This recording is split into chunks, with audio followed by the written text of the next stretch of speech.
Okay guys. Dagdag na lang kami. Halo-halo muna Bakit kami kung guys. malugi ka? Sarap daw halo-halo dito sa pili. Ayan oh. Yan. So, try muna kami ng halo-halo dito.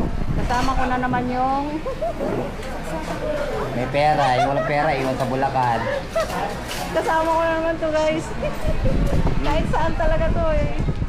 Eh yung laging ano eh. Napasikatin natin yung halo-halo natin. Yung mga nasa ano dyan. Pag pumunta kayo ng pili dito kayo sa Bianca ba yun? Bianca Andrew. Wala yung ano, di ba? Dati, Puntillas. Puntillas. Wala na yung dati namin kinakain ng halo-halo mga katurbay.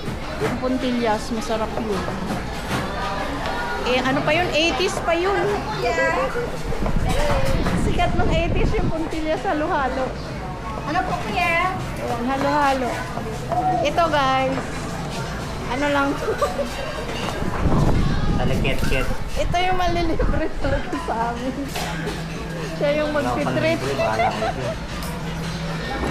Imbis na asukal yung ilalagay ko dito asin. Dito kami sa palengke ng pili guys. Si Yuri, oh. Ito pala sila dito mo. Pai, doon nagtanggalian sila. Baka, nagsalo-salo sila sa bahay. Ayan, bago na kasi itong palengke rito. Doon sila siguro nagkain. Mga kapatid. Ayan yung ano nila ate, ayan, tingnan nyo. Ayan oh. Ayan. Ayan yung kanilang ano guys. Diba?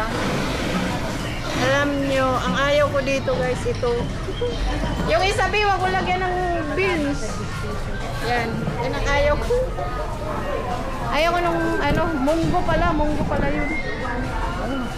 Yan. Oo nga.